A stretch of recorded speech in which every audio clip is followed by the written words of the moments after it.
Bonjour et merci de regarder cette vidéo, j'espère que vous avancez à grands pas sur vos projets, que vous prenez toujours autant de plaisir à vouloir réaliser votre rêve.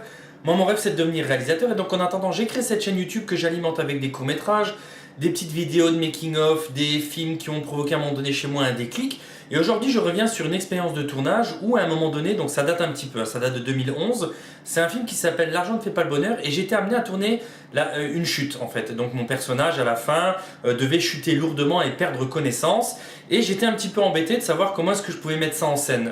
Le truc c'est que si je le filmais simplement comme ça en train de tomber, ça faisait un peu gag, surtout que généralement c'est un peu compliqué de demander à ses amis, donc là, en l'occurrence là c'est un ami ou un acteur en général, de chuter par terre, voilà, s'il n'a pas des coudières et tout, ça risque d'être dangereux. Et donc j'ai trouvé une petite astuce qui consiste en fait à monter la séquence de façon très rapide en prenant plusieurs angles, le plus d'angles possible par rapport à cette scène. Et quand j'ai préparé cette vidéo, involontairement en fait je suis arrivé à la fameuse règle des 180 degrés. Donc je vais faire une vidéo qui va revenir sur ces deux choses là. Donc je vais vous parler d'abord de comment tourner et monter une chute sans que l'acteur se blesse et que ça soit crédible en créant une certaine dynamique. Et après je vais revenir sur cette fameuse règle des 180 degrés qui des fois est inconsciemment on va dire intégrée par les cinéastes, par les réalisateurs, mais qui est très importante en fait quand vous tournez une scène comme ça pour ne pas perdre le spectateur. Je vais revenir plus en détail un peu plus tard là-dessus. Donc je reviens sur cette chute. À l'époque donc on est juste tous les deux en train de tourner cette scène et je suis un petit peu embêté parce que je veux pas que ça fasse gag, c'est-à-dire je voulais pas juste que mon acteur, bon là c'était un ami, c'est Olivier, et je voulais pas qu'il tombe et puis que ça fasse gag. Donc il fallait que je crée un espèce de dynamisme autour de cette petite séquence de la chute. Et donc ce que j'ai fait c'est que j'ai multiplié les angles et j'ai varié on va dire la hauteur de la caméra pour pouvoir avoir un montage dynamique. Alors la première chose que j'ai fait c'est que j'ai demandé à Olivier donc de courir face à moi et de trébucher. Et donc ça c'était mon premier plan, c'était donc mon premier positionnement de caméra. Ensuite j'ai placé ma caméra, j'ai fait un gros plan sur ses pieds pour qu'on puisse le voir heurter une motte de terre ou un caillou, enfin je sais plus trop. Donc ça c'était mon deuxième positionnement. Pour les besoins du montage, je suis revenu brièvement sur mon premier plan. Et ensuite, pour mon troisième plan, ce que j'ai fait, c'est que je l'ai utilisé pour créer justement la dynamique de la chute en filmant, en faisant un mouvement avec ma main à hauteur des épis de blé pour créer de la vitesse. Parce que comme je vous dis, le but c'était pas que Olivier se ratatine et se fasse mal, c'était de créer une sensation de vitesse. Et donc la meilleure chose que j'ai eue un moment donné, au moment de tourner cette scène, la meilleure idée que j'ai eue, c'était de créer la vitesse avec les épis de blé. Donc ça c'était mon troisième positionnement. Ensuite pour mon quatrième positionnement, donc là qui consistait en fait à la chute en elle-même, donc c'est-à-dire le moment où il va toucher le sol, il était simplement à genoux et je lui ai demandé de s'étaler. Et là à ce moment-là j'ai fait un plan, donc c'est-à-dire c'est un plan, ça s'appelle un plan hollandais, c'est-à-dire que vous désaxez légèrement votre cadre de manière à créer une perspective un peu particulière où le personnage va en fait s'étaler de tout son long.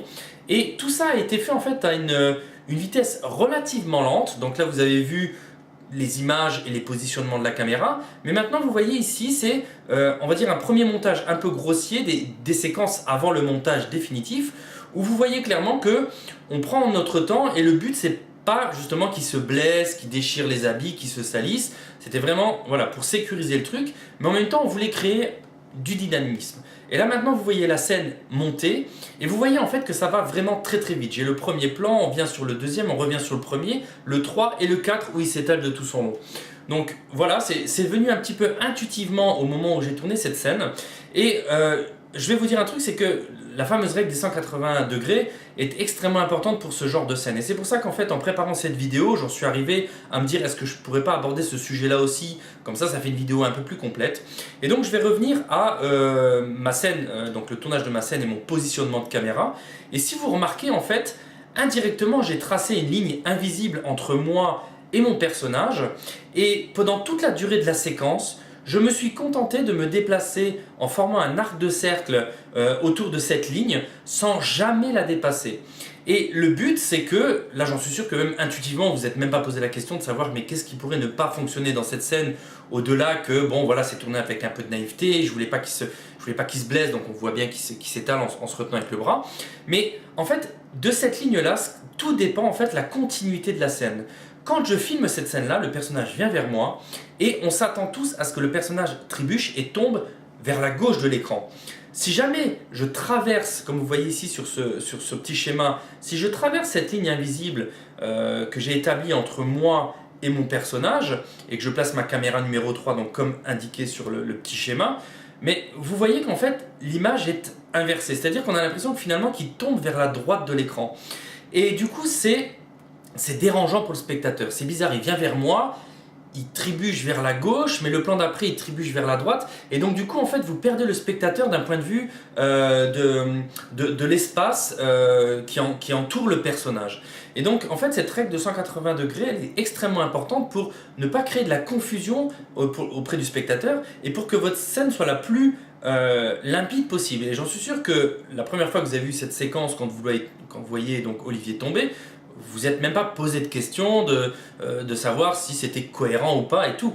Mais si maintenant j'avais monté cette caméra 3 dans l'autre sens, ça aurait fait vraiment bizarre. Et ça fonctionne aussi beaucoup dans des scènes de dialogue, quand vous avez des chants et des contre-chants. Si vous dépassez cet espace, vous vous perdez parce qu'à un moment donné, vous avez l'impression que le personnage passe à gauche, passe à droite, et on est un petit peu perdu parce que justement, le spectateur a besoin d'un repère. Et le repère, c'est cette ligne invisible, c'est convenu dès le départ, c'est-à-dire que c'est quelque chose qui est intégré intuitivement dans notre façon de visionner les choses et la façon dont on imagine l'espace. Et donc c'est extrêmement important de ne pas dépasser cette ligne de 180 degrés, de respecter cet angle, de tourner autour de la scène sans jamais dépasser cette ligne. Donc voilà, moi je trouvais que c'était un très très bon exemple pour illustrer cette règle des 180 degrés. Et en même temps, je vous montrais voilà, comment monter rapidement une petite scène de chute qui reste...